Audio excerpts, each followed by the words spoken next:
ሰላም ውድ አድማጭ ተመልካቾቻችን እንዴት ከረማችሁ?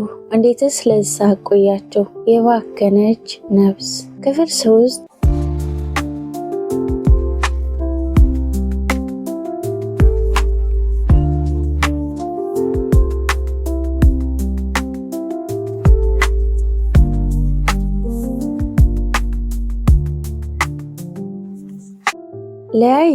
ለአይን ከሚማርከው ሳሎናችን ውስጥ ባለው በግርማ ሞገስ ሶፋ ላይ አባቴ የንባብ መነጽሩን አድርጎ የሥራ ወረቀቶቹን ያገላብጣል። የተለያዩ አይነት የሚባሉ የጭነት መኪናዎች ዋነኛ የሚባሉ የቤተሰቦችን የገቢ ምንጭ ቢሆንም ከእርሱ በተጨማሪ ከምንኖርበት የጅማ ከተማ ውስጥ የእናቴ ዋና ኃላፊነት ከሚተዳደሩ 2 ሆቴሎች አሉን። አባቴ እኔ ወደ ሳሎን መምጣት ሲመለከት ፈገግ አለ።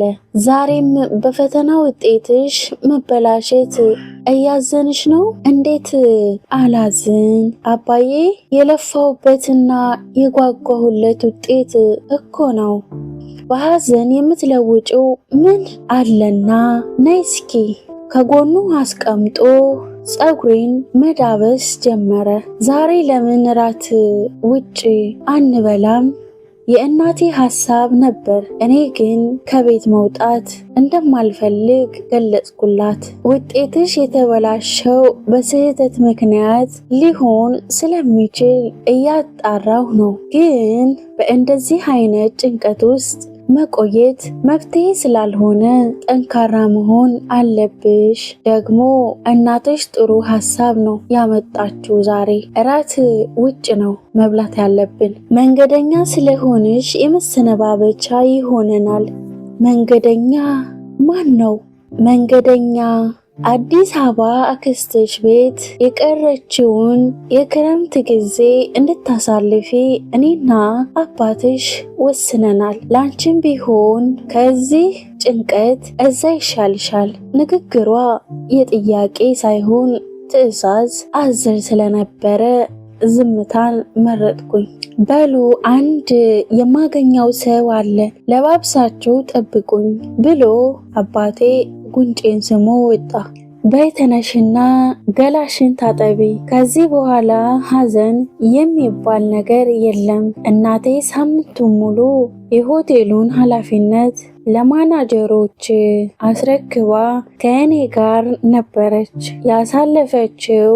የምለብሰውን ልታዘጋጅልኝ ወደ መኝታ ቤቴ አመራች። እናቴ በእሷ ምርጫ ልብስ መልበስ አስለምዳኛለች። በግድግዳ ሰዓቱ 10 ሰዓት መሆኑን ያመለክታል። በረጅሙ ተነፈስኩ።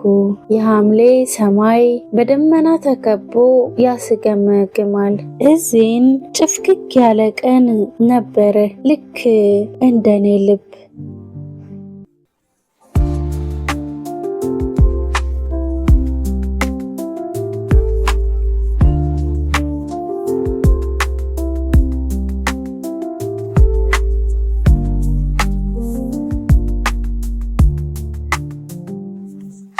ሰላም ውድ አድማጭ ተመልካቾቻችን እንዴት ከረማችሁ?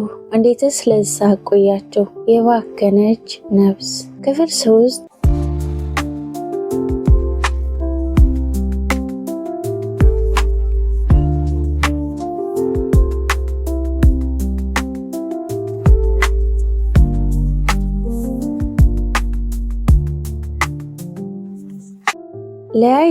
ለአይን ከሚማርከው ሳሎናችን ውስጥ ባለው በግርማ ሞገስ ሶፋ ላይ አባቴ የንባብ መነጽሩን አድርጎ የሥራ ወረቀቶቹን ያገላብጣል። የተለያዩ አይነት የሚባሉ የጭነት መኪናዎች ዋነኛ የሚባሉ የቤተሰቦችን የገቢ ምንጭ ቢሆንም ከእርሱ በተጨማሪ ከምንኖርበት የጅማ ከተማ ውስጥ የእናቴ ዋና ኃላፊነት ከሚተዳደሩ 2 ሆቴሎች አሉን። አባቴ እኔ ወደ ሳሎን መምጣት ሲመለከት ፈገግ አለ።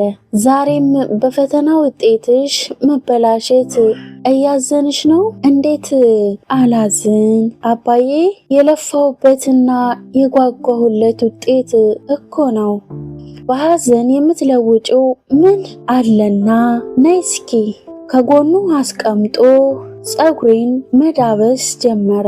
ዛሬ ለምን ራት ውጭ አንበላም? የእናቴ ሐሳብ ነበር። እኔ ግን ከቤት መውጣት እንደማልፈልግ ገለጽኩላት። ውጤትሽ የተበላሸው በስህተት ምክንያት ሊሆን ስለሚችል እያጣራሁ ነው። ግን በእንደዚህ አይነት ጭንቀት ውስጥ መቆየት መፍትሄ ስላልሆነ ጠንካራ መሆን አለብሽ። ደግሞ እናትሽ ጥሩ ሐሳብ ነው ያመጣችው። ዛሬ እራት ውጭ ነው መብላት ያለብን። መንገደኛ ስለሆንሽ የመሰነባበቻ ይሆነናል። መንገደኛ ማን ነው? መንገደኛ አዲስ አበባ አክስትሽ ቤት የቀረችውን የክረምት ጊዜ እንድታሳልፊ እኔና አባትሽ ወስነናል። ላንቺም ቢሆን ከዚህ ጭንቀት እዛ ይሻልሻል። ንግግሯ የጥያቄ ሳይሆን ትዕዛዝ አዘል ስለነበረ ዝምታን መረጥኩኝ።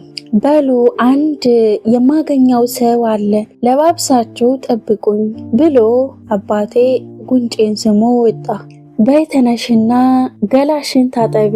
ከዚህ በኋላ ሐዘን የሚባል ነገር የለም። እናቴ ሳምንቱን ሙሉ የሆቴሉን ኃላፊነት ለማናጀሮች አስረክባ ከእኔ ጋር ነበረች ያሳለፈችው።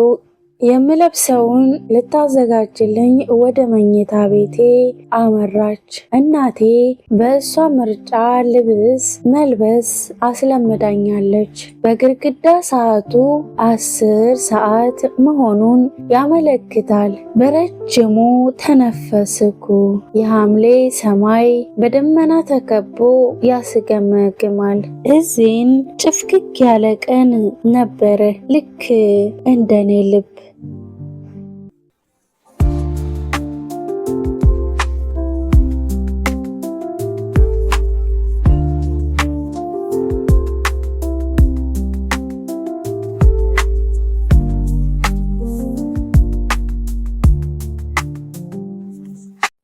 ሰላም ውድ አድማጭ ተመልካቾቻችን እንዴት ከረማችሁ? እንዴትስ ለዛ ቆያችሁ? የባከነች ነፍስ ክፍል 3